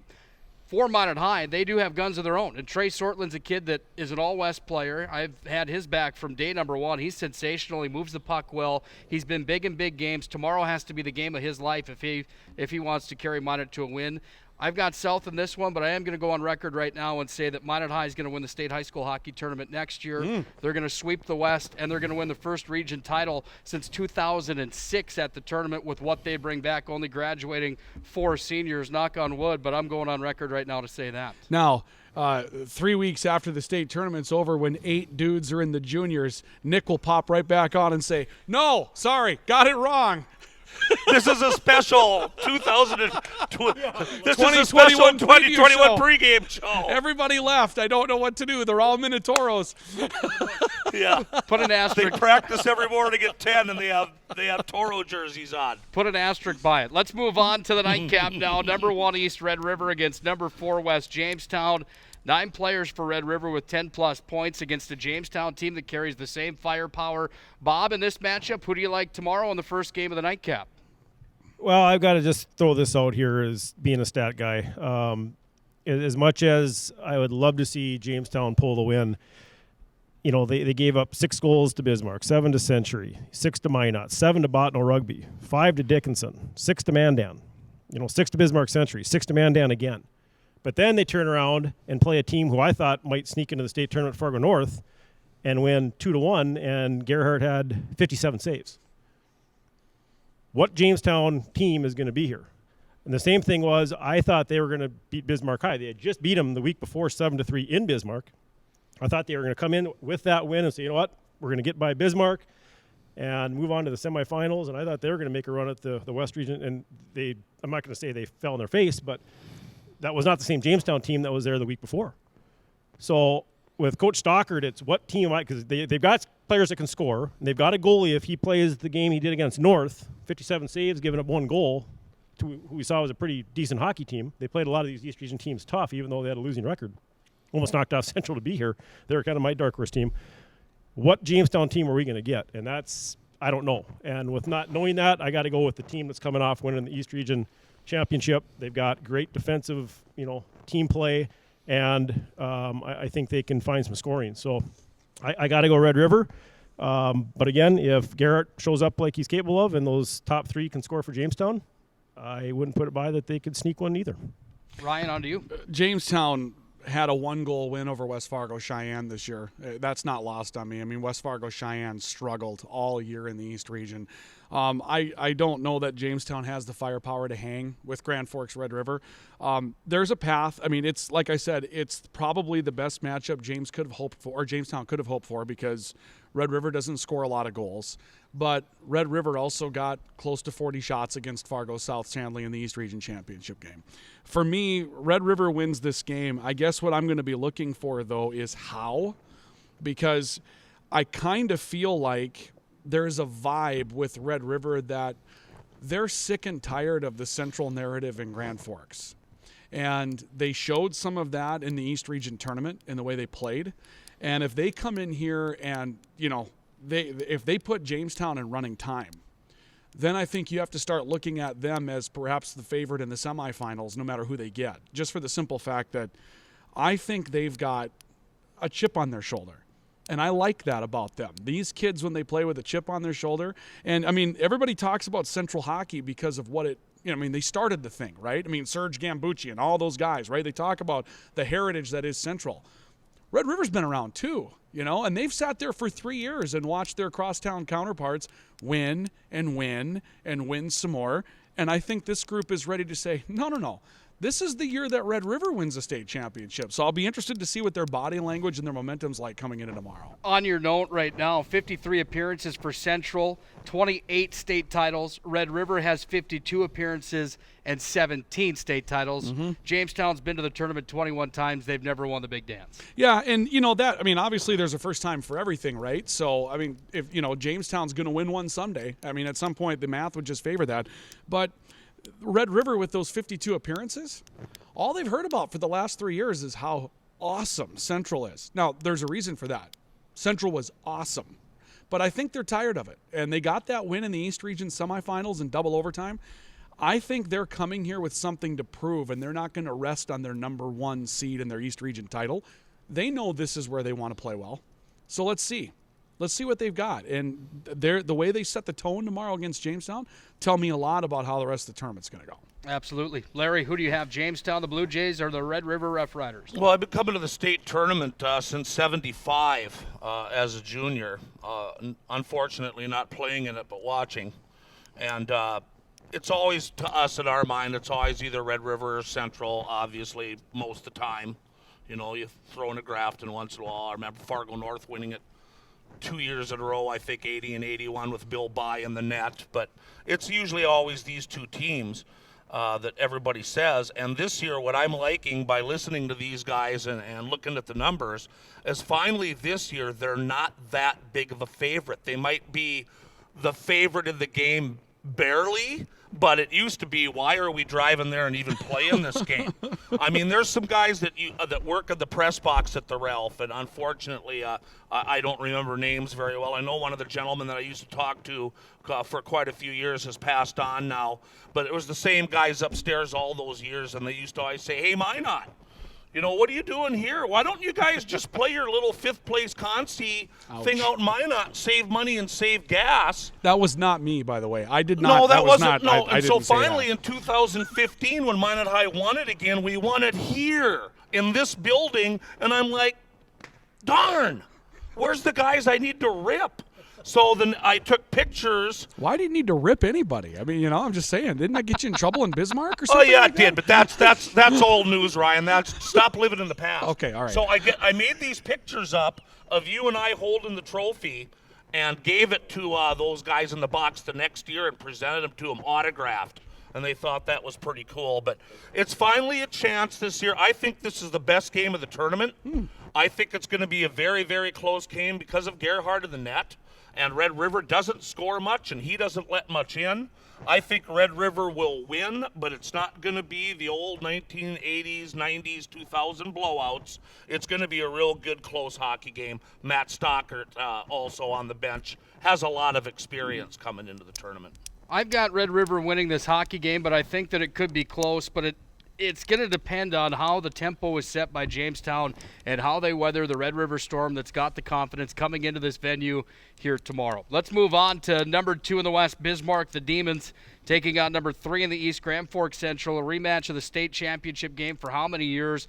Bob, where do you like this game, and what do you see happening? Can Bismarck High avenge that 12-1 loss, their biggest defeat of the season that Grand Forks Central handed to them midway through the year?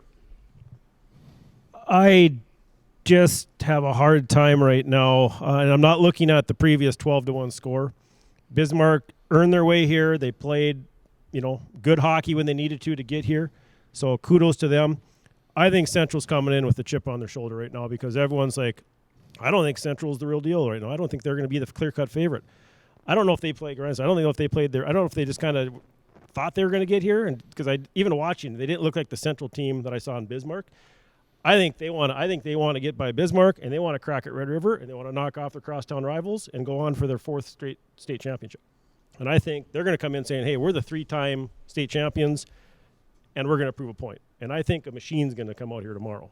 And that's not that Bismarck's not capable of playing with them. I just think they're going to elevate because they want to get and hope that Red River gets by Jamestown, and they want to crack again at Red River. That's what I see.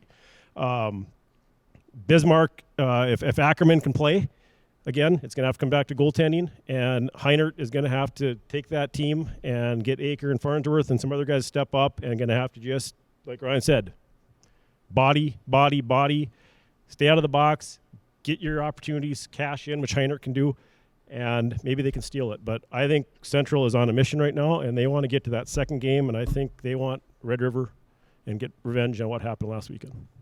You know, this is the 1980 Miracle on Ice game, right? So on the one hand, Central's the Soviets. This will just be another game for them. Nobody's new. Everybody that's playing in their top three lines played last year. Half their defenders played last year. Colby Elseth's a little new, okay? But other than that, everybody's played. This is Scheels Arena. This is nothing new to them. So the glitz, the glamour, the lights, the television, all that stuff will not affect them in the slightest. So they're going to come out here and believe they're the favorites. Bismarck is going to absolutely want to avenge that 12-1 loss. They're going to come in here with a chip on their shoulder as well. So two teams with a chip on their shoulder. Now here's what I see happening. Last year in the semifinals in the second period, this thing got ugly. I think we remember that. Hits, grabs, players being tackled, pulled down, and no one wanted to blow a whistle. And it was just keep right on playing, guys.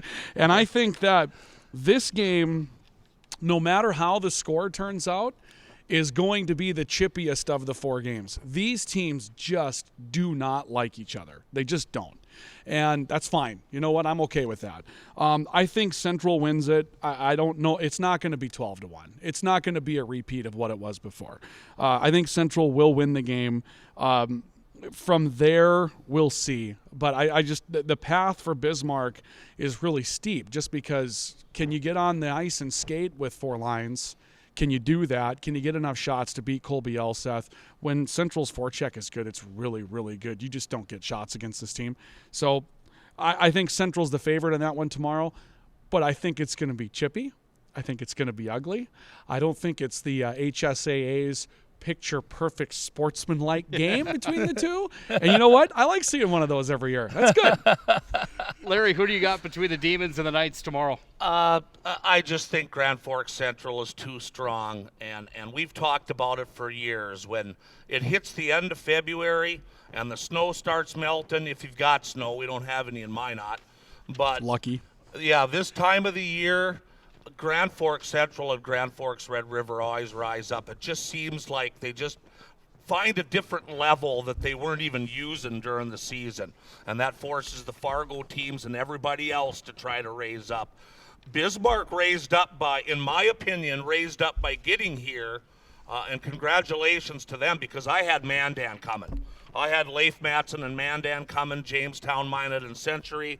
Bismarck totally proved me wrong, beat Minot 3-2, and I just don't think they can beat Grand Forks Central, though. I mean, they could try to be physical. They could try to do everything that they can think of to try to knock Central off the rail, but I just don't think it's going to happen. And this could be one of those games. If Grand Forks comes in the way Bob thinks they're going to and the way Ryan thinks they're going to, it might be more than a 3-1 hockey game. They might maybe come and just, destroy the back of these nets for all we know. So I've got Grand Forks winning it, but Bismarck, kudos to being here. And boy, I tell you what, and I said it earlier in the broadcast, I'd love it if they proved me wrong, because obviously coming from Minot, I want to see the Western teams do well. Every year we want to see them do well, and we always cheer for who's still in it if the Minot team's gone. So, boy, I would just love it if the Demons could win the hockey game, but I just don't think they're going to do it. Here's the key stat for me as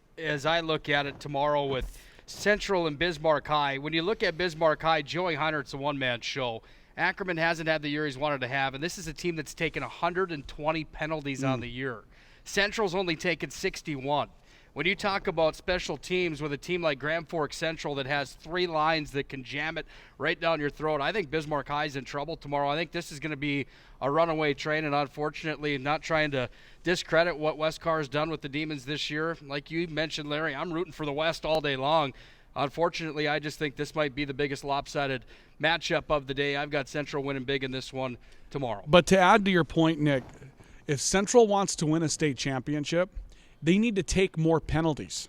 And I know that sounds odd for somebody to say, But this Central team concentrates so much on not taking penalties that sometimes they leave the physical game behind. And they get pushed around. And that's been something that we've seen happen in the state tournament. Even in their undefeated seasons, you've seen moments in games where they're being out physical. They don't look like they have an answer. So 61 penalties is a goal for them. They try to play penalty free. But I think they have to play a little bit more blue collar than they have in the past if they're going to win 3 games in this tournament. And that means they're going to have to put their hitting shoes on tomorrow. It's going to be a fun one. When we come back, we're going to put a cap on this show as we get ready for the state high school hockey tournament. We'll make our predictions on who we think is going to take home the crown for 2020. Thanks again for joining us tonight for the PSP Network State Tournament Preview Show presented by 701 Realty and Planet Pizza. On the Pro Style Production Broadcast Network is brought to you by IMM, Minot's Finest Collision Center, Premier Chiropractic, Ralph's Plumbing and Heating, Qdoba Mexican Grill, Scheels, Buffalo Wild Wings, Vibeto Orthodontics, Duffy's Hockey and Sports, Bremer Bank, the Minot Hockey Boosters, the UPS Store, Planet Pizza, United Agronomy, Homesteaders, First Western Bank and Trust, Granite Springs, and First International Bank.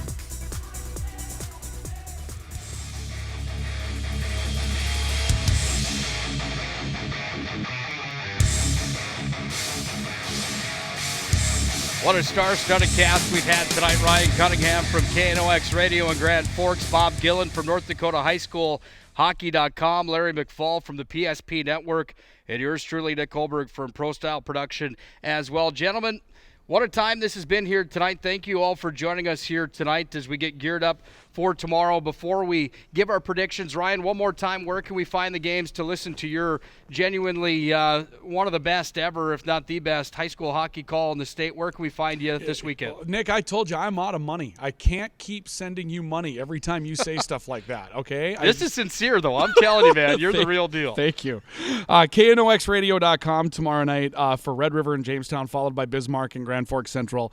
And those teams in the winner's bracket will continue on KNOXradio.com. If you're in the eastern half of the state, you can pull it in on 1310 AM on the way here. If you're a Minot fan, obviously you'll already be on the ice. But if you're a Bismarck fan and you want to pay attention to the game in front of you, you should be able to pull in 1310 at that time of the day when they're playing Jamestown. 1390 KRRZ and PSP.network is home for Minot High Magicians. Hockey will have the game for you tomorrow, roughly around 2:15-ish. We'll have the Planet Pizza pregame show tomorrow. Let's finalize this preview show here at the Scheels Arena in Fargo. Bob, who do you have winning the state tournament? Who's your team to beat? And who takes home the crown? If you had to pick one and put some money on the table right now, obviously betting's illegal on high school hockey, but if you had to make a pick, who would it be here tonight? Do I have to give him his money back then? Yeah. Well, I just, again, I'm going to stick by what I said earlier. Grand Forks Central, I think, is on a mission. They're the 3-time state champion, and until someone proves me wrong and beats them, it's their state championship to lose. And they've had 3 straight years of it, and no one's beat them yet. So let's see what happens this weekend. And I do want to make one mention. We obviously have the live broadcast here. I always input the end result stuff, but if you're not coming to the rink or you're from out of state or out of town, rinkwriter.com is a good partner of ours here. Roger Creston's is here with his team, and that you can log in to his site and pull up each game sheet by each period. Then you can get like the face-offs won, the quality shots, the real in-depth stats that I can't put on my site. So if you can't be here, you can't listen to the broadcast, you can certainly follow those sheets because they'll update them after every period, boys and girls, throughout the whole tournament, and you can get all the stats you need off those sheets. So again, rinkwriter.com, and they work closely with me as well and provide great service and stats. So thanks again for what you do, Bob, with North Dakota High School Hockey.com. It's appreciated by the hockey community and sports fans across the globe with North Dakota High School Hockey.com. Thanks for being here tonight, and we sure appreciate everything you do. Well, thanks again, and this is why I did this 21 years ago, is because you couldn't find stats. There's only so many spots in print media, and you guys as broadcasters want to make your productions as professional as you do, and this helps, and it makes it more quality, and that's a part of it. And the other thing is, I'm trying to promote kids, and I know scouts and coaches from junior leagues and colleges can't go to every game or can't go to every tournament, and this way they can track players, and if they only can come to the state tournament, at least they've had a history of what those players have done. So for me to see how it's been used, and my website guy behind the scenes said I had 750,000 hits in 4 months last year. And a lot of repeat customers, but it's getting used. And that's when I started this 21 years ago. I never envisioned it'd be like it is. But I thank you guys for promoting it and using it and showcasing it. And I'll get your links on the homepage next year, because you guys do a great job and really do what I'm doing, promoting high school hockey and providing professional broadcasts. So I really appreciate you guys taking my stuff and using it in your broadcast. That's Bob Gillen from North Dakota High School Hockey.com. Hats off to you, Bob. Ryan, who do you have winning this state high school hockey tournament? Well, first of all, speaking of taking people's money, this is a story that Bob didn't tell you, but last year at the state tournament here, I took $10 of Bob Gillen's money because he dared me to strike up a conversation with a really good-looking hockey mom from Bismarck, and I just went down and did it, and he owed me $10 by the time it was over. I have photograph evidence and everything, so it was great. Photograph evidence. Oh, yeah. And Somebody everything. took a picture on the backside. And as it turns out, I follow her on Twitter now. She's actually an administrator in the school system down there. Okay, as this happens in debates, he mentioned my name. So Ryan told me, he goes, hey, do you think I can go down and strike up a conversation with the Bismarck Century mom down here in the Jersey? And I said, you could not do that. And he goes, oh, listen, how much? And I said, $10. I said, she won't even, talk to you. He went down, sat by her for a while, just kind of pretended he's watching the game, and Struck then turned up to a her. conversation, Next and thing you know, it was perfect. Yeah, it's kind of our thing at the state tournament now. Yeah, so I lost. We're coming off the tracks, Nick. I lost lunch money. I've still got the $10 bill, as a matter of fact. I haven't spent it yet. That's my constant memento. I'm guessing your wife probably has it in her wallet after that, possibly. Probably, maybe, but Nick, I'm usually the one that comes off the rails. Listen, Larry, I'm trying to get you back into Bismarck here. That's what I'm trying to do. They're going to remember this broadcast. Until then, I got to drive to Grand Forks and over. I can't go through Bismarck anymore. All I'm trying to say is that one of the benefits of my job is that when Bismarck comes to town, the Bismarck hockey moms are very passionate about hockey, and I really enjoy that. And the Carrington wrestling moms, by the way, same story. And from there, let's move on to some predictions. How does that sound? I love it. Who do you have winning this whole thing?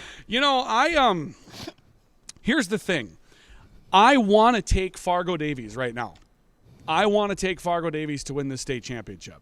And the reason why is going into the East Region tournament, I really felt like they may be the most complete team playing well consistently. There's a lot of complete teams in the East Region, but they've got great defensemen. They're balanced, and they've got depth up front. They've got great goaltending, and they've got a fantastic record, and they know how to win. And so, right now that's the team I want to take. And then South Shanley beat them 3-1 in the East Region tournament. And so that proved to me that, do you ride a team that, only scores one goal against South Shanley? Now, granted, it's Zach Sandy, but they lost 3 matchups to them. They lost to them twice in the regular season.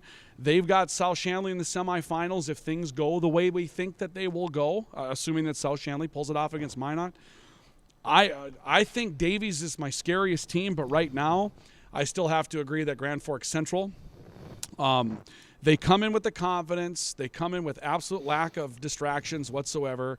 They've got a job to accomplish when they come to this building, and they didn't want to be the team that lost the 81-game unbeaten streak. They didn't want to be the team that lost to Red River. They won 9 straight games against Red River. They didn't want to be that team. I don't think they want to be the team that doesn't win a state championship. And that's the last one that they have. So I think they're going to play a little desperate. I think they're going to play like they're not the favorites.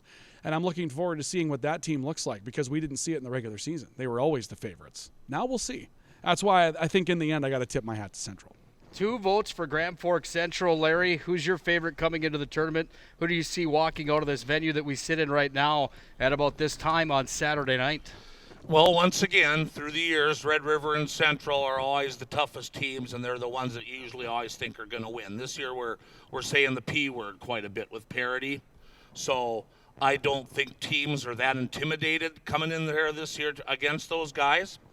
And we all know, and no one's mentioned it all night long, is it's a goalie's world, and we're all just living in it. And Sandy is the best goalie in the state, in my opinion, Zach Sandy. And I think they're going to ride him to the state title. I think Fargo South wins it. They beat Grand Forks Central in the final. I just think it's Fargo South's turn. I mean, the best goalie is going to win this tournament, and I think Sandy's the best goalie, and we'll see what happens. I'm going to be with you, Larry. 2 votes for Grand Forks Central, and you've got 2 votes for Fargo South. They've made the tournament 37 times now. They've got 3 state championships. They won it in 94. They won it in 2006. And they won it in 1999. 94, 99, and 2006. They've had an absence from raising the trophy at the end of the year, but you mentioned goaltending, and I think that is the key storyline coming into this thing. I think Sandy is the best in the state, and I think that with his brother up front putting up 58 points, you look back to, in our own experience, if you're a Minot fan, you remember Matt Flom scored 80 goals in his high school career, and Bray Efforts was the state's best player that year that ended up winning a state tournament right here on this very ice surface. We sit in the end that Bray played in for 2 periods in that state championship game. You can talk about goaltenders all day, but when you've got one and you ride them hot into the tournament, that's who my vote goes to. But I haven't even seen him this year, so how do you know? I think that we're in store for a real great high school hockey tournament. At the end of the day, I think that people should tune in to KNOX Radio, PSP Network at 1390, ABC. Follow it on Rink Rider. Go to NorthDakotaHighSchoolHockey.com. I don't think you're going to be disappointed no matter what. When the dust settles on Saturday, I think we're going to be in store for a memory when we ride back to wherever we're from to say, holy cow, that was one hell of a tournament. Yeah. I think that it's going to be good. Closing thoughts here tonight, gentlemen. You've all done a fantastic job. We thank you for being here tonight on the PSP Network. I guess mine is no matter who wins the state championship, we'll be able to say there were probably 4 teams in this tournament that could beat them tomorrow. Right? They'll win on Saturday. There are 4 teams in the tournament that legitimately could beat them on Sunday. So it's all about putting 3 solid games together because, you know, you're asking who will win the tournament, but if you ask me who could win the tournament, Century, Davies, South, maybe Minot, Red River, Central, right? They all could. So whoever wins it is going to win a tournament that probably has the most parity in a very, very long time. Good call. It's just exciting to be here. Since I started broadcasting years ago with Charlie Fox, and then 11 years with Rob Hall, and now I think about 8 with you, 8 or 9. It's just such a privilege and an honor to be able to watch all these athletes and call the games for your prospective area. You know, I know that he's got the passion and the love for the announcing as well too, and it's one thing that all of us guys have is it's for the kids, and the passion of just being here and the excitement of being able to announce is just another level too. It's just I've never had so much fun as I've had behind the mic, you know. And I do a lot of dirt track racing in the summertime, and nothing compares to the 3 days for me of the state tournament. It's just a real exciting time, festive time, and you hope your team does well, but if they don't, you hope to see some good hockey. And usually I come down here, I know who's going to win. Honest to God, it just seems like you do. This year, you don't, and that's what's fun about this. Good call, Larry. He's in the Nordic Speedway Hall of Fame, by the way, so that means a lot. Talking about the high school hockey tournament, it is a special time of the year, without a doubt. Our favorite time, probably everyone at this table's favorite 3 days of the entire sporting season. Bob, your closing thoughts here tonight. Again, I just want to thank all the coaches for getting me the sheets and allowing me to be a part of high school hockey. And when I left coaching in 1999, websites were just getting going, and Dean Wilson, the coach at Fargo South, long time, got me prodded into doing this, and I never thought at 21 years later I'd be doing what I'm doing, and I don't know when I'm going to quit. My wife would probably help if I was done tonight, but I'm going to keep going until they either tell me I can't do it or my body says I can't do it, because every year I just get more excited to be involved, and the coaches get me the sheets and allow me to be part of this game, and you guys, it's just when I come to the state tournament, whether it's in Fargo, Grand Forks, I see so many people that I may only see once a year, but they're a part of the tournament, whether they're off-ice officials, referees, Mike Kramer at the locker rooms, the ADs, administrators. It's just a small family here, and the fans, you see a lot of the same fans over and over again, and it's like my Super Bowl of the hockey season to come here and just be a part of this, and this is great. We can do this to kind of kick off the weekend, and you guys are a special part of my life, and it's fun, and good luck to all the teams, boys and girls, the ones that weren't here, again, kudos. not everyone can make it here. Not everyone had 10-win seasons, but they went out and played, and that's the main thing. They were part of high school activities. They're part of their school, representing their community, and just again take the lessons you learn from your coaches, your teammates, and use them in your life, and just be thankful, because not everyone plays high school sports. And I think hockey is the best sport, but I think all activities, you get something out of it when you go on in life. And just congratulations to everybody, and I'm excited for what's going to happen here for the next 3 days.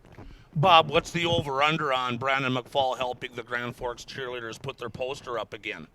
Do you think that that's going to happen for the second consecutive season? Well, for as many times at the rink we've heard about him helping them last year before the first game, and then they win the state tournament, I think he's going to seek them out to actually be the tape holder and poster holder, because he wants a ring. He felt he got them off on the right start. So whatever it is, I'm taking the over. He will go find them to help them with the posters. Back to back. That's about as bad as Brent Borkus from Bismarck, the former Minot High homecoming court and football captain for the Magi, wearing a Demon sweater, listening to this radio podcast right now. Oh, no, really? Gentlemen, we thank you here tonight. You guys were fantastic.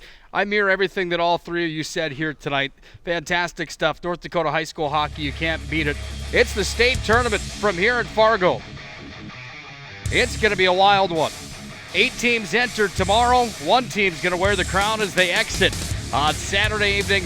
Hope you follow the coverage on KNOX Radio, at PSP Network, at 1390 on ABC, at rinkwriter.com, and of course at NorthDakotaHighSchoolHockey.com.